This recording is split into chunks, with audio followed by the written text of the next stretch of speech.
All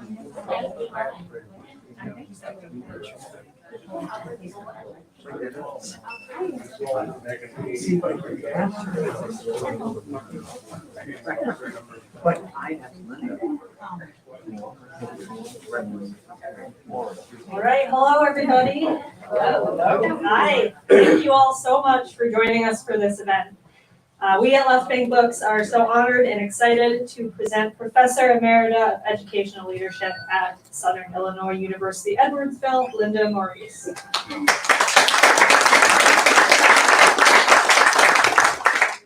Linda will be discussing the painful and disturbing legacy of the atomic age in the suburbs of St. Louis. Nuked, Echoes of the Hiroshima Bomb in St. Louis is her new book.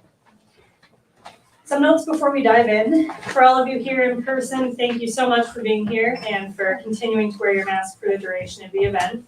I know we've got a pretty full house, so if you're comfortable with it and you have some empty seats next to you, if you could scrunch together as much as possible so we can fit as many attendees as we can. Those of you joining us at home, we so appreciate your support. You'll be able to ask questions during the audience Q&A at the end of the event, so just type your questions as comments on YouTube. Now, tonight's event is only possible because of all of your support. When you support Left Bank Books, your money goes directly into the local economy. It helps keep our bookstore open, but it also helps keep your streets paved and plowed with snow, your libraries funded, your parks free, and so many other things that make St. Louis a better place. So thank you all so much for shopping local and supporting this event. We work hard every day to bring you fun, educational, and amazing events, both in person and virtually. Of note, on February 1st, we have St. Louis native Goldie Taylor joining us for the launch of her new memoir, Love You Save. And on February 15th, for all of you local history buffs, we have historians Jim and Vicki Berger Irwin with their new book, A History Lover's Guide to St. Louis. We encourage you to check out our calendar on our website, left-bank.com, for more information and a full list of our programming for readers of all ages. And now for tonight's event. Linda C. Morice is Professor Emerita of Educational Leadership at SIUE. Her publications include many articles in academic journals, as well as 3 books. Her new book is titled Nuked, Echoes of the Hiroshima Bomb in St. Louis. The harm and rippling effects of the 1945 bombings of Hiroshima and Nagasaki have not been isolated to those 2 cities, and the risks and fears of living in the nuclear age are now felt worldwide. Nuked brings this issue home to all of us, recounting the long-term effects of radiological exposure in St. Louis, Missouri, the city that refined uranium for the first self-sustaining nuclear reaction and the first atomic bomb. Following the top-secret Manhattan Project during World War II, government officials deposited atomic waste on open land next to the municipal airport. And then an adjacent creek transported radionuclides, I got caught up on preparing to pronounce that word, downstream to the Missouri River, thereby contaminating St. Louis's northern suburbs and exposing 47 square miles of watershed to ionized radiation. Amid official reassurances of safety, residents were unaware of the risks. The resulting public health crisis continues until today and beyond, with cleanup operations expected to last through the year 2038.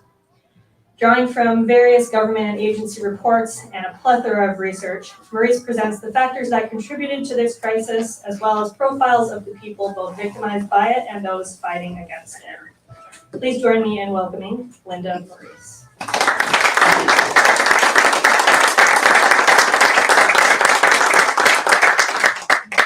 Thank you. It's a pleasure to be here with you this evening. Let's begin by looking back to April 1942. Just 4 months after its entry into the Second World War, the United States faced a national emergency. Hitler was beating the Allies in Europe. Japan was driving the US from the Philippines. Our intelligence reports estimated that German scientists were 2 years ahead of the US in developing the ultimate weapon to end the war. Back home, scientists at the University of Chicago needed 40 tons of pure uranium to create the world's first controlled, self-sustaining nuclear reaction. If successful, the experiment could confirm the possibility of harnessing the atom's energy to create powerful bombs. but no more than half a cup of pure uranium existed in the US at the time, and the purest and most abundant source of uranium was found in pitch blende ore in a mine in the Belgian Congo. That uranium would be difficult to access because Hitler's troops had invaded Belgium in 1940, and its government was in exile in London. Still, there was a ray of hope. Late in 1940, when the German seizure of the Congo seemed likely, Belgian mining officials sent 1,200 tons of high-grade pitchblende for safekeeping in a Staten Island, New York warehouse. Now, fully aware of these developments, Arthur Holly Compton traveled to St. Louis to have lunch with an old friend at the Noonday Club. Compton was a Nobel laureate and director of the lab at the University of Chicago, where the self-sustaining nuclear reaction would take place. He had previously chaired the physics department at Washington University in St. Louis and would later serve as the institution's chancellor. But for the moment, Compton focused on his lunch with Edward Mallinckrodt Jr., a philanthropist, conservationist, and chair of the board of a chemical company that bore his name. During lunch, Compton talked, Mallinckrodt listened, and the two men reached agreement with a handshake. Within a month, Mallinckrodt Chemical Workers of St. Louis was producing a ton of pure uranium daily. By August 1942, Mallinckrodt's refining was part of the Manhattan Project, also known as the Manhattan Engineer District, a top secret initiative that focused on the production of atomic bombs. Like other contractors in the Manhattan Project, Mallinckrodt was indemnified against liability for its actions. In December 1942, the University of Chicago scientists created the long-anticipated self-sustaining nuclear reaction using Mallinckrodt's refined uranium. The US had entered the atomic age, and St. Louis had the country's oldest radioactive waste. But there was a complication because to obtain pitchblende for more uranium refining, the US had to agree to keep the uranium only. Other elements in the ore would be stored for eventual return to the Belgians for their scientific, energy, or commercial uses. Throughout the war, pitchblende was shipped monthly from Africa across the Atlantic to New York. It was then transported to St. Louis on cattle cars. After being purified by Mallinckrodt, the uranium was sent to Oak Ridge, Tennessee for enrichment, and then to Los Alamos, New Mexico for inclusion in the atomic bomb that was dropped on Hiroshima, Japan on August 6, 1945. Reports of the bombing stunned the American public. St. Louis uranium workers, previously unaware of the nature of their work, received a silver medal bearing an A, along with a certificate of service from the Secretary of War. They were immensely proud, later recalling, "I felt like I was doing something. I worked for Mallinckrodt." On August 14th, Japan surrendered, and decades later, uranium workers would learn that some of their teammates had experienced radiation dust at 200 times the acceptable limits. Now, you may wonder if St. Louis's uranium refining stopped at the war's end. The answer is no. It continued as the US stockpiled nuclear weapons for the Cold War. In 1946, Congress transferred control of atomic energy from military to civilian hands by replacing the Manhattan Engineer District with the Atomic Energy Commission, or AEC. In 1957, the AEC moved Mallinckrodt's uranium operation to a new location in Weldon Spring in St. Charles County. The stored radioactive wastes were not returned to the Belgians. By 1960, when Congo gained its independence, the market value of metals had declined, as had the company's interest in the stored residues, and wastes. Finally, in 1966, the Congolese government took over possession and activities of the company operating the uranium mine. What happened to the stored material? Refining uranium from pitchblende created an enormous quantity of waste, and Mallinckrodt ran out of storage space. As early as 1946, the US government acquired, through eminent domain, a 22-acre plot of land that was next to the municipal airport and bordered by Coldwater Creek. It was called the St. Louis Airport Storage Site, or SLAPS. For over a decade, independent truckers made repeated 22-mile round trips from the Mallinckrodt plant through St. Louis City and County with cargoes of radioactive waste. The drivers did not know what they were carrying, and the destination was kept secret. Spillage occurred along the way, and upon arrival at SLAPS, the truckers deposited their cargoes in bulk on open ground or in drums that rusted and leaked over time. Unfortunately, the land sloped downward toward the creek, a 19-mile tributary that originated in Overland, Missouri, and flowed north and east before emptying into the Missouri River. The effects of wind, rain, snow, and gravity caused the contaminants to leach into the water and soil, exposing the downstream population to radionuclides. SLAPS's proximity to Coldwater Creek was a problem. By definition, creeks seasonally flood and are rich with sediment. And this creek was no exception. During flood stages, its waters spread to wider areas beyond its banks, carrying radionuclides in the process. The problem was exacerbated when the post-war housing boom transformed North St. Louis County from a rural to a suburban area. During the site preparation, earth movers spread contaminated dust. Moreover, construction workers used radioactive creek sediment as fill for new suburban yards. From the war's end to the 1970s, North St. Louis County's population increased markedly, exposing more people to creek contamination than ever before. Was the government able to safeguard the public health from that exposure? Again, no. When the Manhattan Project was replaced by the Atomic Energy Commission, or AEC, at the war's end, many cultural aspects of the first group remained in the new entity.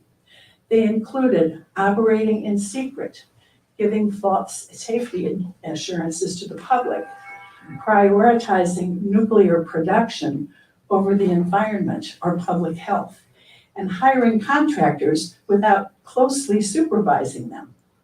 Carol Wilson, the first general manager of the AEC, explained that the subject of nuclear waste had little appeal among chemists or chemical engineers because it was not glamorous. There were no careers. It was messy. He added, nobody got brownie points for caring about waste. And as a result, the AEC neglected nuclear waste over the years because, as Wilson said, there was no real interest or profit in dealing with the back end of the fuel cycle. Who were the responsible parties? Well, the Manhattan Engineer District and the Atomic Energy Commission were not the only federal agencies charged with overseeing the contaminated material from US nuclear weapons production. There were three other successor groups: the Nuclear Regulatory Commission, the Energy Research and Development Administration, and the Department of Energy, which has current responsibility. In aggregate, the failure of these five successive federal entities to handle St. Louis's radiological contamination is seen in the numbers. When World War II ended, only one site in the St. Louis area held uranium residues and wastes from the Manhattan Project, and that was, of course, Mallinckrodt's downtown plant. The following year, that number increased to 2 by including SLAPS. By 1996, Mallinckrodt's uranium residues and wastes were documented at 82 sites in St. Louis City and County alone. Some examples illustrate how the spread occurred. After Mallinckrodt's uranium operation moved to Weldon Spring, the AEC turned slaps waste into a commodity. From 1962 to 64, the AEC made 3 unsuccessful attempts to sell the material, and in 1965 reported that more than 121,000 tons of uranium residue remained at the airport site. The following year, a buyer emerged and began moving uranium residues and waste to Laddie Avenue in Hazelwood, 1/2 mile north of the airport. Unfortunately, spillage occurred on residential streets. By 1969, another company had purchased the remaining waste and began sending it to Colorado. Piles were left uncovered at Laddie Avenue, so drying would lower the shipping costs. Wind and rain moved a portion of the contaminants to the surrounding soil. Some of the waste spread to Coldwater Creek, where they could flow downstream, settle in certain locations, and remain in the soils after flooding. In 1973, a private contractor tried to dispose of the remaining waste at Laddie Avenue by mixing it with topsoil and shipping it to the West Lake landfill in Bridgeton. This was a clear violation of federal regulations, but there was no enforcement action against the company. The AEC mistakenly believed the radioactive deposit was buried under 100 feet of municipal waste, when in fact, it was under just 3 feet of soil. The Department of Energy would later claim it had no responsibility for the deposits at Westlake landfill. However, the EPA deemed the department partially responsible and ordered it to conduct a remedial investigation. The federal agency's failure was compounded by the actions or inactions of a fragmented local government. St. Louis County had a proliferation of small municipalities, which made it difficult to have a unified response to regional problems. This was apparent when 3 suburban communities, that is Florissant, Hazelwood, and Berkeley, could not find a common solution to address radioactive soil from a sewer installation that threatened all 3 municipalities. Fragmentation is also seen in the separation of St. Louis City and County into 2 distinct political entities. Throughout its history, the city regulated polluting industries to specified areas it could control. And at the same time, it distanced voters from the industry's noxious effects. The siting of slaps appears to have followed that pattern. The airport belonged to the city of St. Louis, while the surrounding land, not to mention its voters, were in St. Louis County. Locating slaps in a rural area, miles away from city residents, made a kind of political sense, though it helped to create an environmental disaster. Over the years, the federal government intervened on the city's behalf to solve airport problems originating in the county. For example, the city persuaded the federal government to use its power of eminent domain to remove a county grain elevator that stood in direct line with the end of a runway. The city also used federal dollars to cover the portion of Coldwater Creek that flowed on airport property. Eventually, the federal government simply gave slaps to the city. You may wonder what citizens knew about the nuclear contamination in their midst. Actually, few people had knowledge of nuclear waste in the St. Louis area until 1978. That year, Sister Mary Ann McGivern, a nuclear disarmament activist, had a chance meeting on an airplane with Cornell physicist Robert Pohl. He asked if she was fighting for the cleanup of radioactive waste in St. Louis, and she said, "What waste?" The sister then contacted St. Louis County resident Kay Dry, and the following year, Dry and other area citizens opposed the NRC's plans to transport radioactive material from Laddie Avenue and combine it with waste at slaps. That activism, plus a legislative proposal from Senator Thomas Eagleton to reacquire slaps from the city, led to the creation of Citizens for a Safe North County. The St. Louis Globe Democrat and Riverfront Times ran stories in the late 70s and early 80s on the subject. However, the Globe closed in 1983, leaving the Post-Dispatch as the only metropolitan daily newspaper. In 1989, 3 Post reporters wrote a series on the radiological contamination of the St. Louis area.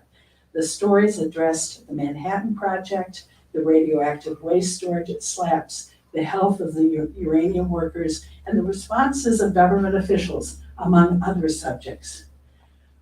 Were officials aware of the risks?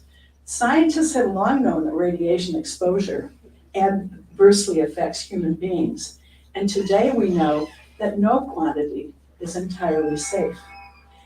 In 1948, 2 years after the deposits started, the AEC issued a warning that the disposal of contaminated waste with the quantities and methods then in use, that is, in tanks, in burial grounds, or at sea, presented, in their words, the gravest of problems. By the mid to late 1970s, officials at the Department of Energy knew that some radioactive material was migrating into Coldwater Creek. Sediment samples in some locations were 10 times the natural background levels. However, water tests downstream indicated a lower concentration, causing federal officials to incorrectly assert that the radioactive material was diluted by the water. In fact, radionuclides can settle for a time, be picked up again, and float downstream. Well, besides the protests of the late 1970s, were there other instances of civic engagement at Coldwater Creek? In 1994, following the Westlake debacle, the EPA required the Department of Energy to organize the St. Louis Site Remediation Task Force. The group established priorities for the cleanup of sites affected by the early atomic program and the Westlake landfill. The group's first priority was a cleanup of SLAPS. However, its report also stated that Coldwater Creek contained radioactive sediment. The report noted that the contamination of the creek and groundwater was, quote, not acute at this time, end quote. However, it presented, quote, a chronic problem to environmental quality and should be corrected, end quote. In 1998, responsibility for Coldwater Creek's remediation shifted from the Department of Energy to the Army Corps of Engineers. The Corps went to work and in 2007 completed a creek cleanup around the airport only, ending it with a formal ceremony. Importantly, none of the testing and remediation occurred north of Interstate 270. Not until 2014 would the Corps commit to testing north of the interstate, and did so after receiving pressure from a new group of advocates. In 2008, alumni of McClure North High School in Florissant gathered for their 20th reunion. Using Facebook to learn about class activities, the alumni stayed connected after the event. They were shocked that a disproportionate number of their group suffered from cancer or other serious diseases. Their research suggested a problem might stem from the creek that flowed through their neighborhood. By 2011, the alumni had formed a Facebook group called Coldwater Creek, Just the Facts, Please. When phone calls to authorities were largely ignored, some members made a health map documenting illnesses and deaths in the area. They also pushed the Corps of Engineers to gather its own data. In 2015, the Corps found low-level radiation in 12 sites along the creek, some on residential properties.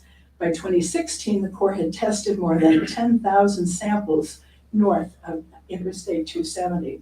And in November of that year, the CDC announced that scientists from its Agency for Toxic Substances and Disease Registry would team up with county health officials to assess health risks from radioactive exposure.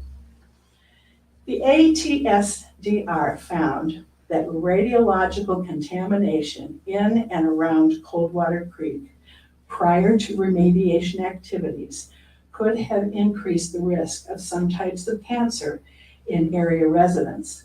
It said, children and adults who regularly played in or around Coldwater Creek or lived in its floodplain for many years in the past, during the 60s through the 90s, may have been exposed to radiological contaminants. Cleanup by the Army Corps of Engineers is still going, with the completion expected, yes, in 2038, which is almost a century after the initial deposit. The Corps is following its mission by taking samples in the 10-year floodplain of the main channel. The creek has many, many tributaries. Water backs up. If a hot spot is found, the Corps continues to look in the area, following the evidence where it leads them. Advocates point out that beyond the main channel, the creek has many tributaries that receive backup water and sediment during floods. Moreover, dirt was moved during construction, so some hot spots may go undetected. The cleanup of Westlake landfill, on the other hand, is being handled by the Department of Energy.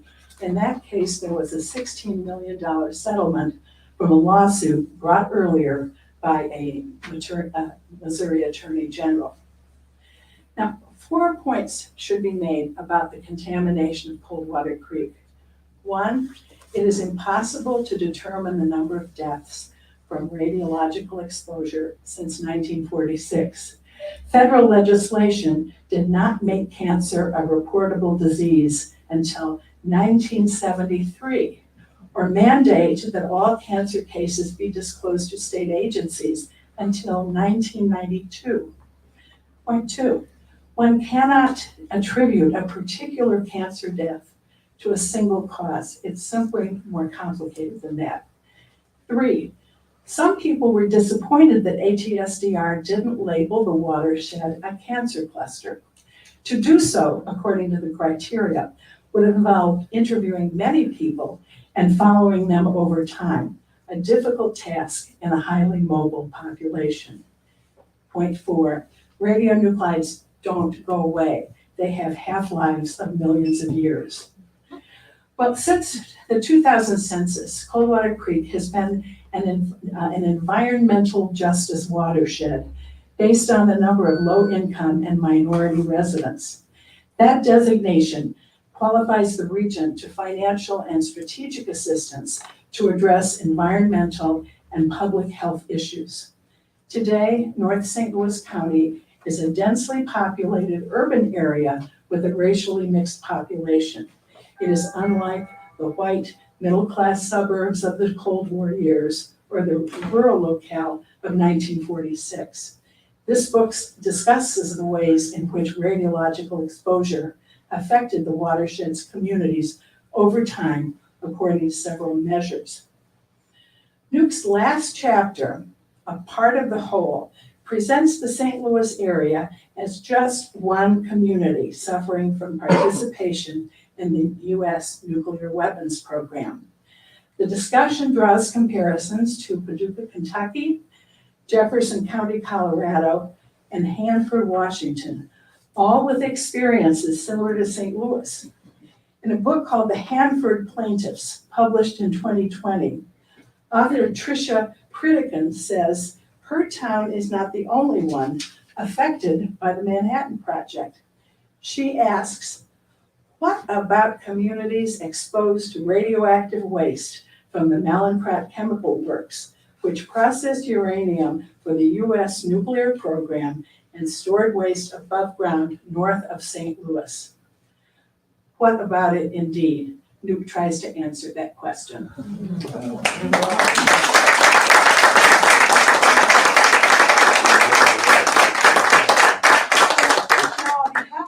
To take questions. Thanks for your attention, you great audience. Any questions? Yes. I guess I've always wondered why we needed a cabinet position reporting the president for atomic energy. And, you know, it looks like to me that we've had this position up here, a cabinet position, prominent position, and we've had a fat cat sitting in there, man or woman, sitting in there, and they, in my mind, they should be the one that's accountable. I'm glad the EPA was after them, but they are the ones that should have been accountable. So we actually did have an elevated position of sort of narrow responsibilities, Yeah. but they failed us. Well, one of the problems, and this is, and it's discussed in the book, looking at those 5 federal entities over time, often the priority was nuclear production. It was not cleaning up nuclear waste. And that was a problem. The priority was elsewhere. And so it didn't get done. And so as you can tell from the numbers I gave you about the spread of the waste, it got a lot worse. So, yeah, and in some of those agencies were supposed to be doing both. And so the concentration was on energy production, or for commercial uses or for defense uses. And I think the first head of the Atomic Energy Commission kind of said it all, that it was not a priority, so it didn't get done.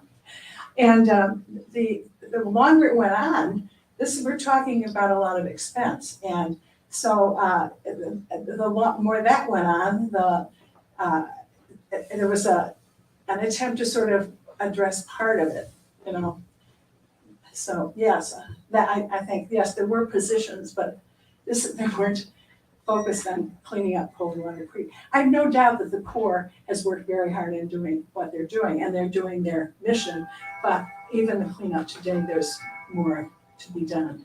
Paul? A similar sort of political question.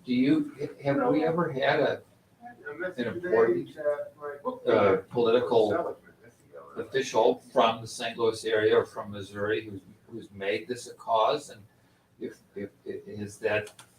if we haven't, I'm not aware of one. I could well be wrong. Would it have made a difference?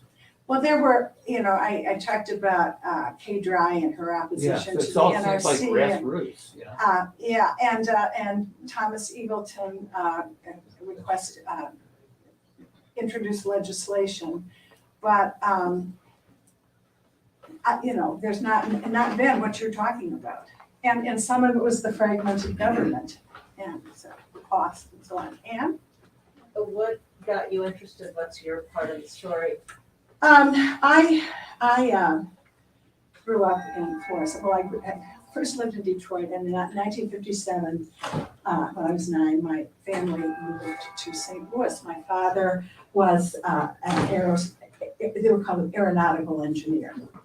And we located in Florissant, and in the 9 months of arriving, we were rental property, and then my parents built a home.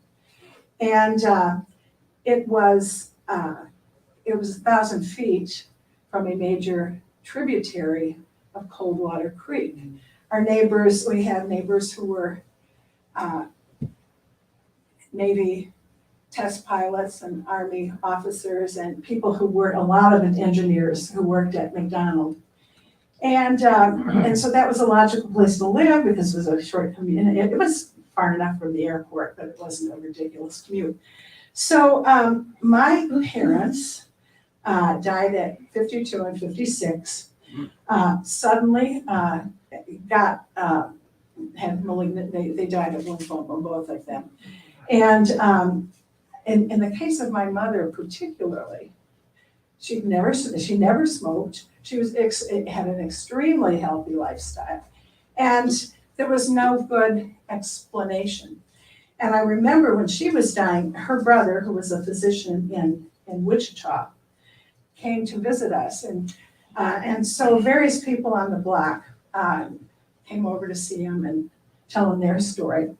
And he said to me then, in 1977, he said, "I don't believe St. Louis is a very healthy place to live." This is how he talked. And he said, "Everyone on the street has some damn tumor." And so I noticed that, but often you think, maybe, why is that? And then my older brother had, also, he didn't have a full adult lifespan and died of lymphoma. So my younger brother and I always wondered, what is it, And what was it? It must have been something environmental. What could it have been? Well, so once the federal government sort of confirmed that there was something going on, then, and the advocates, the people started testing in the creek and around the creek. And that was a very hard thing to come to terms with, because I had to really revisit my childhood. We have a picture of the five of us in front of the house just smiling, and as it turned out, you can find this on you can Google this. Google floods in Coldwater Creek, Watkins Creek, and River des Peres, and it shows the flood maps. It's from the U.S. Geological Survey, a reliable source, and it shows the flood maps, the flood areas in blue in the 1957 flood around Coldwater Creek. And where we lived had been a farm field. We moved in 1958. No idea, nobody had any idea. There was nothing you could see. We were miles and miles away from any industry. It had just been recently a field. But when I looked at it, but this map superimposes the streets that now exist over those flooded areas. And we were on a slope. We were almost at the top of the hill. One house a little higher in elevation than we were. The floodwaters came up to the street that bordered our yard, and we sat on a 1/4-acre lot. And when I saw that, and I still believe you can't attribute a single cancer death to a single cause because it is more complicated, I thought there is no way that this isn't very suspicious. And so what I thought was, and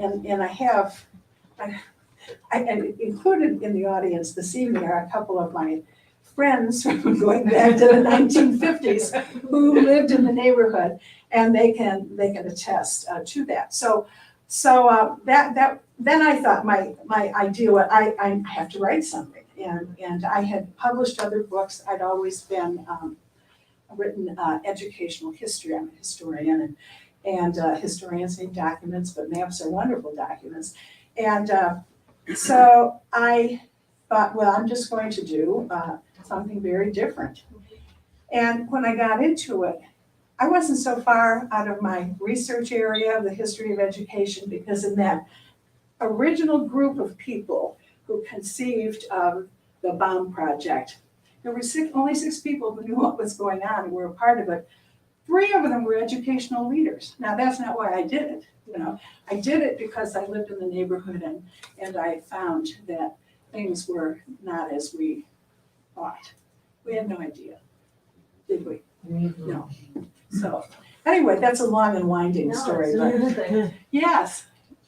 You referred to the remediation task force report. Uh-huh. I'm wondering, do you have an opinion about the value of that report? Well, I used it in my research.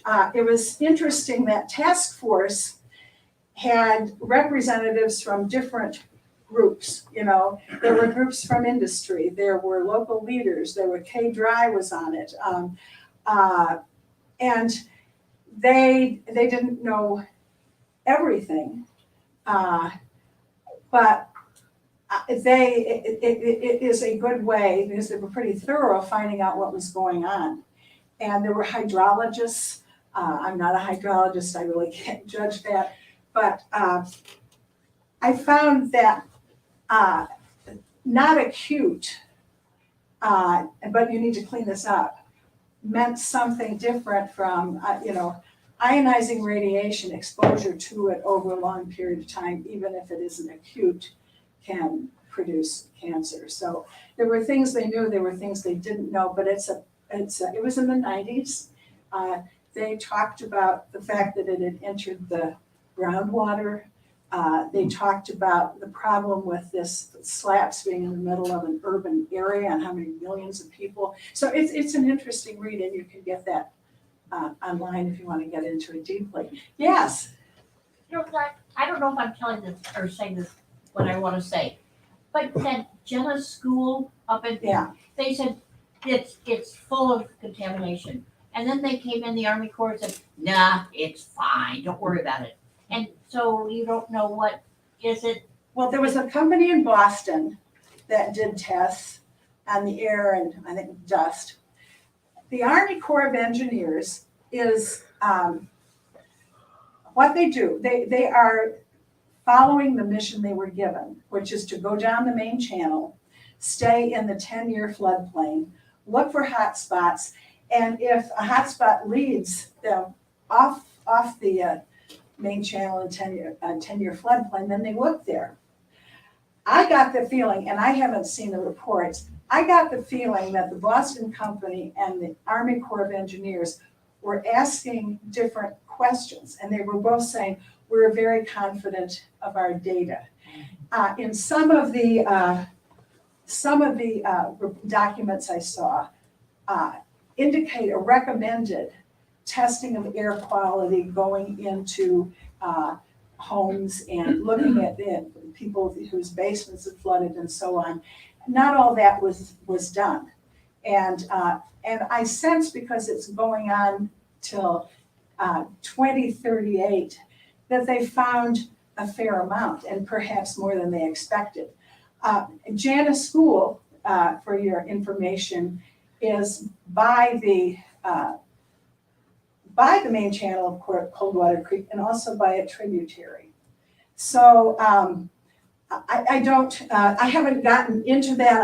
I don't have an opinion as to what should be done, but I do have, I do know that there are, I know what I saw on maps. I know that people my age who I knew growing up, who were involved in construction, would tell me that yes, with that subdivision, we were creating these nice yards with creek sediment, and of course nobody knew that. That was standard building practice.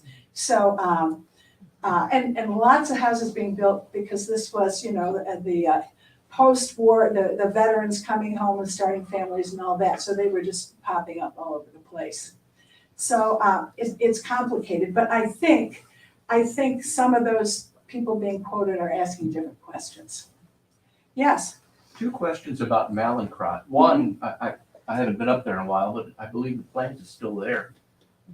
Has that been cleaned up? And secondly, you tell the story about how in the very early days back in the 1940s, it was only a certain number of people working on it, but they'd go to a bar across the street and shoot their mouths off about what they were working on. Yeah. And then the FBI would come in to shut Right. them up. That is true. So some people knew kind of what they were doing. Well, what they did was share information on a need-to-know basis.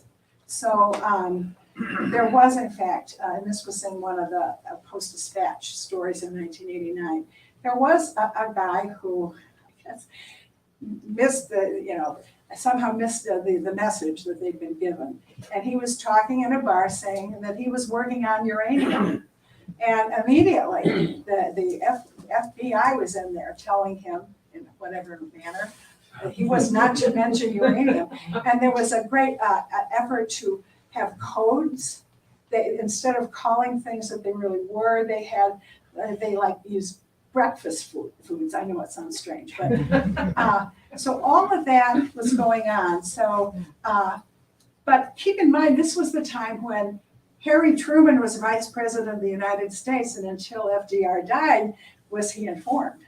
So it was top secret. And then afterwards, in the Cold War, well, this was national security. We were afraid of what the Russians would do. They got the bomb and so on. So those values persisted. And in St. Louis and also in these communities I looked at for comparison, they weren't all with the Manhattan Project, but if not, they were in early Atomic Energy Commission, the same thing. People officials lied, because they thought this would protect the security of the country. And so if someone found a deer with, it was loaded with contamination, people, you'd have to eat the whole deer for it to make a difference.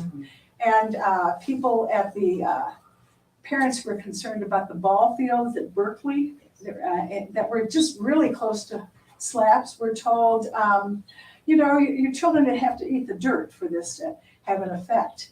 And so that went on. One time there was an accident when one of these trucks that was hauling the waste had an accident. It went all over the highway, and it was near Robertson, Missouri, and the all-black Robertson Fire Department came out and cleaned it up.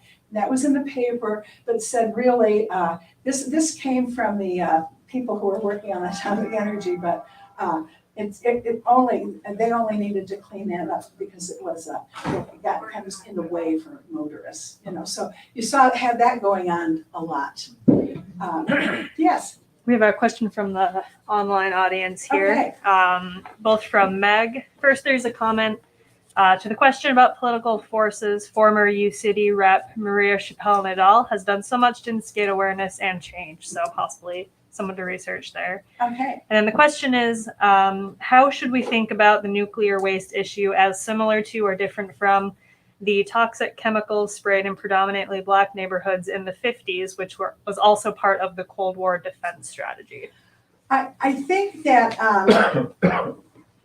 there are real, and I talk about this in the chapter, there are real environmental justice issues in many cities as to African American communities being situated near sites that are not healthy, for a number of reasons. And so I think in one sense, we should look at them as part of a larger environmental question that we need to be concerned about.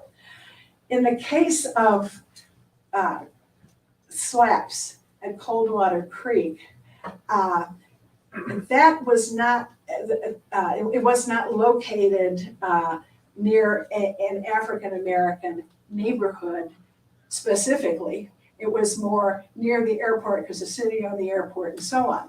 However, I do discuss in the chapter as the airport expanded and in a number of places in North St. Louis County, there were historic Black communities that in a number of different ways, and Kinloch is one that you all would be aware of, they disappeared. I mean, they were made to disappear. And so there's an issue there. There is a connection.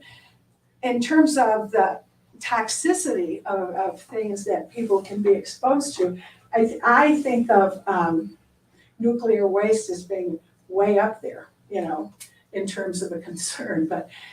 And it's hard to understand what many Americans thought about the environment and about pollution.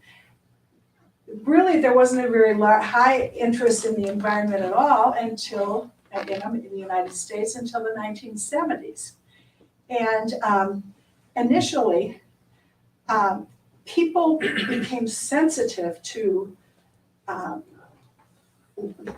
pollution of water and pollution of air before they acknowledged that there was any problem with pollution of the land. For a long time in the United States, industrial pollution was something that was in a factory. And they had no concept of industrial pollution being sitting out on a 22-acre site, having been brought out from the city of St. Louis next to the airport. They have no concept of that. And I point out in the book, it's really strange, in the same decade that St. Louisans were being exposed, starting in 1946, to these radioactive elements. That same decade, St. Louis was heralded as a very, very successful city in dealing with air pollution, because they've been burning coal from southern Illinois, and it finally got so bad that people in the 40s in St. Louis could not see across the street. And so if you've heard of Raymond Tucker, he came in, and so he got people to heat their homes differently, and people did various things and cleaned it up. And so at the time this was going on in the 40s, people were coming, that we were putting this stuff near the airport. People were coming into St. Louis to see the wonderful way the city had dealt with pollution. And so it's really makes you wonder what blind spots do we have today that we have no idea, because they certainly did have it. Yes. Are you aware of company records of laborers and radiation disease? I know they exist. I haven't researched those. Most of my research, it was not medical research, but I'd love to talk to you about that. Yeah. And I think, didn't we have a hand up over here? This gentleman by the bookcase, yes. I appreciate that. So the only reason I'm here, I read your EarthCup off of, I guess, the business journal. Oh, okay. And of course, I was fascinated by it. My family moved to Berkeley in 1974. Okay. And we lived less than 1,000 or so feet along the creek there. Okay. That runs directly to Slaps. Yeah. And of course, being young, we didn't confine ourselves to that little neighborhood in Crosswood. We walked the creek. Of course. Crawdads out of the creek. Right. I played up against where they are digging currently, up against that fence, and can clearly remember danger, hazardous area. Mhm. And again, and of course, we played in Hazelwood as well. Laddie Avenue's Sure. place. So I was fascinated by the information that was in there, and then one of the questions was asked about contamination elsewhere. Russell Bliss and Times Beach, whole community shut down. Yeah. By the way, that Corey Lake Park, we played there as well. Yeah. And on the weekend, you should see the dust that would come off that place. This is Right. directly across the street from Slacks. Yeah. So that's what drew me here. I was fascinated Yeah, about it. well, my brothers played and worked for crawdads too, in our tributary, and yeah, Berkeley particularly, and the neighbor there, or the mayor there, was very involved when there was the chance of moving more contamination back to Slaps after it had been, and he was very concerned that this would be some kind of federal toxic facility right in the middle by Berkeley. And he said, if this becomes a federal facility, there's nothing that local or state government can do about it, So, well, thank you for sharing that, because I know exactly where you're talking about. And that was a very dangerous area. Yes. As I talked to you earlier, my dad, my two uncles worked at Mellencrot before World War II. Mm-hmm. And when they went off to war, my mom worked there. Well, I worked there from 71 to 2011. And you were talking about the cleanup. The buildings where they did the work in it, they were going to tear them down. So they built plastic walls all around these buildings. And they were probably at least 100 foot by 160 square foot.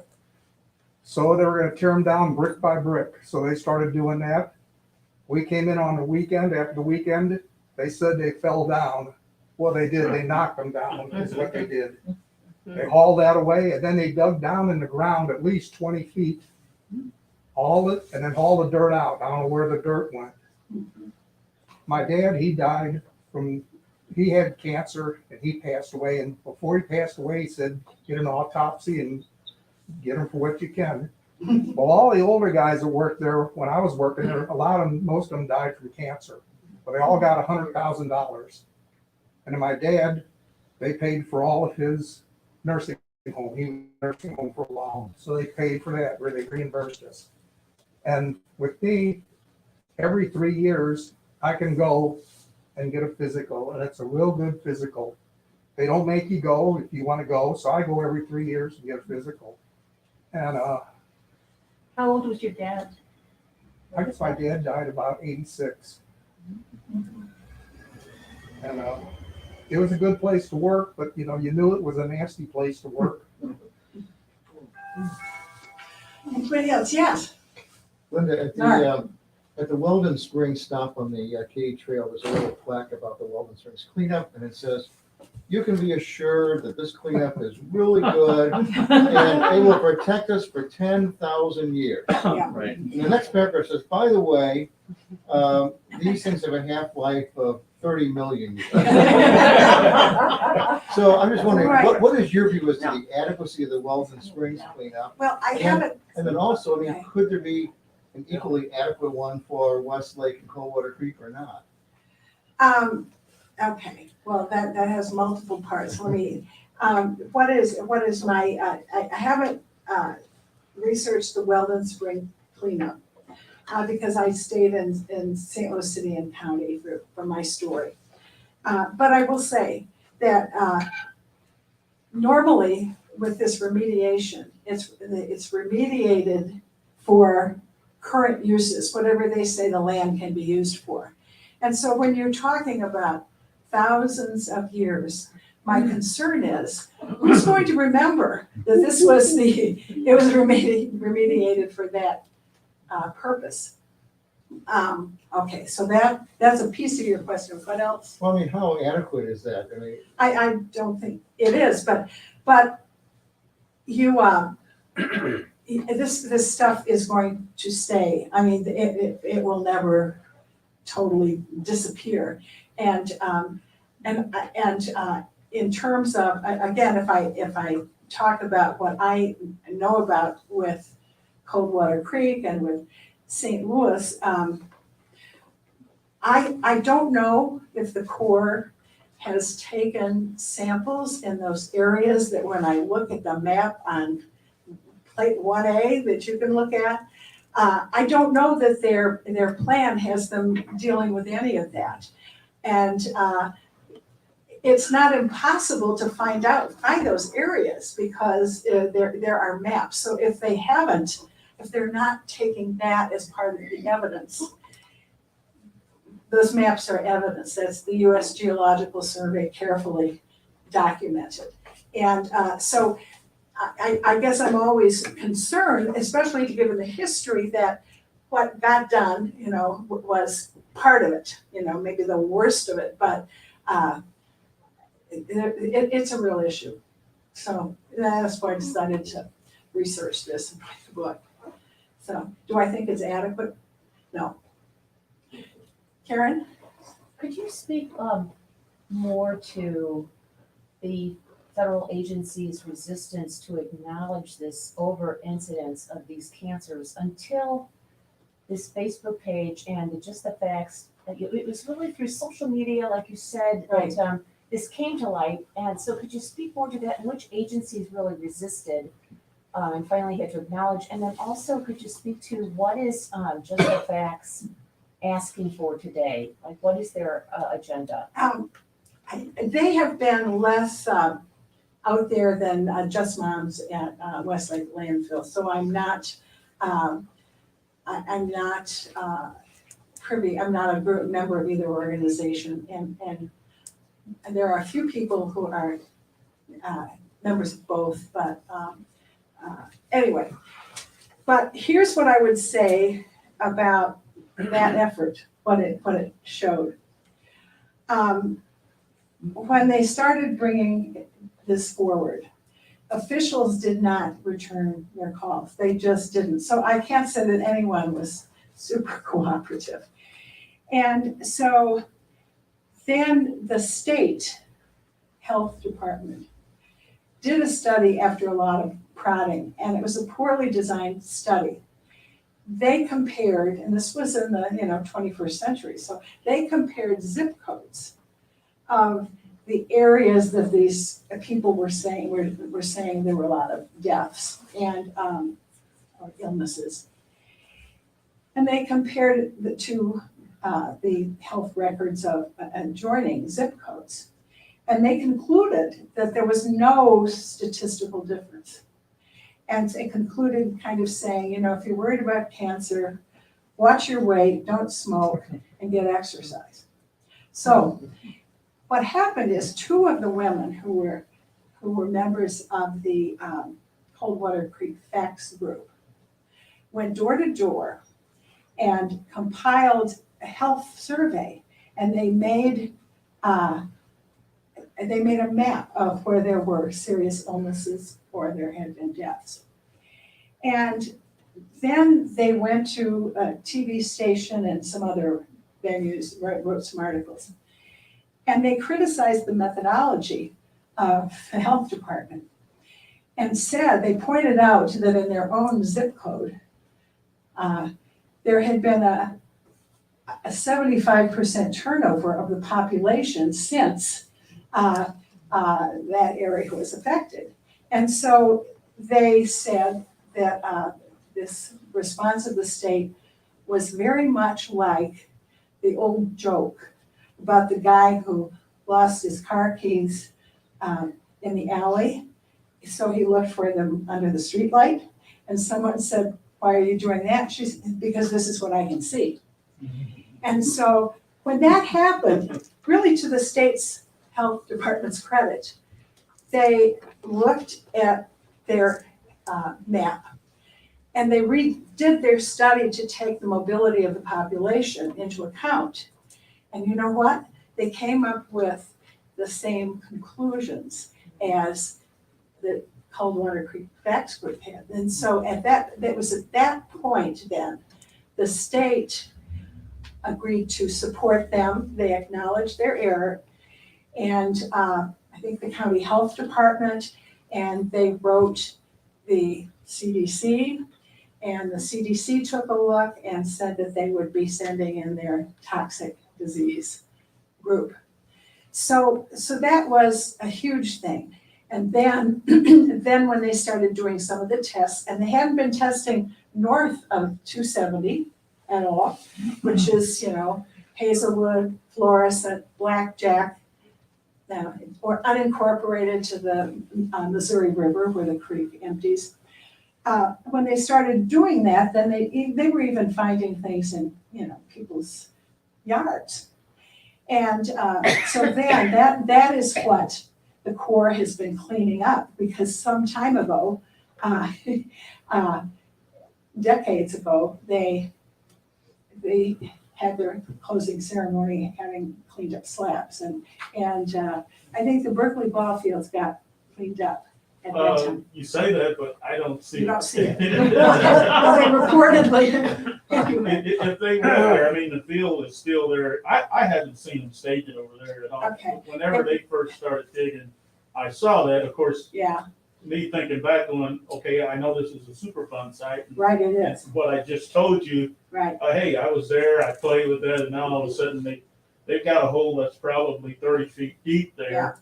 And they're still digging. Yeah. So Yeah, the ball field's still at the same level that it was when we played it. okay.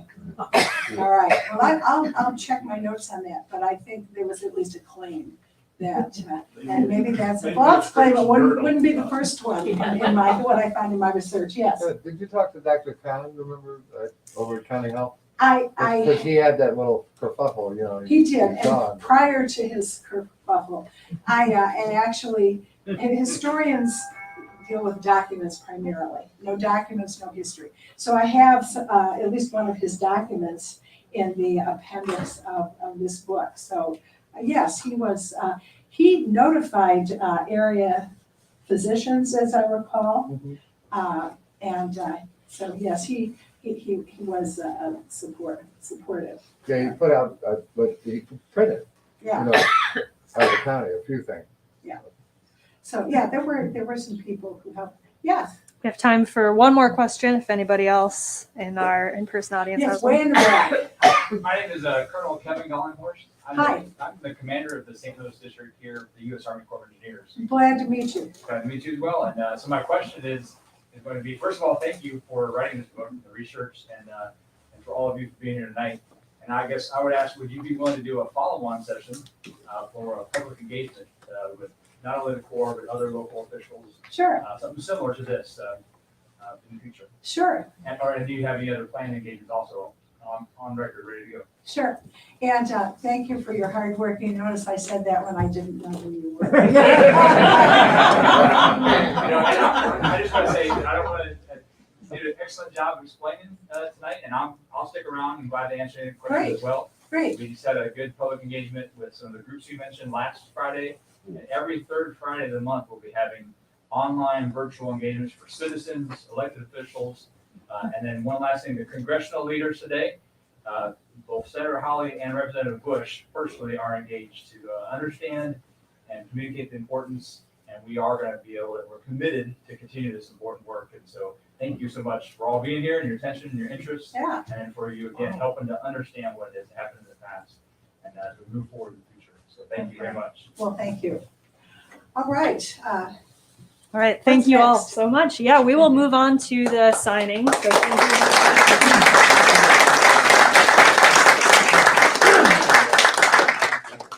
If you haven't got your book yet, we have them for sale at the front desk. We're going to be signing here, so if we could form our line, just kind of right along these stairs here. thank you so much for coming. Yeah.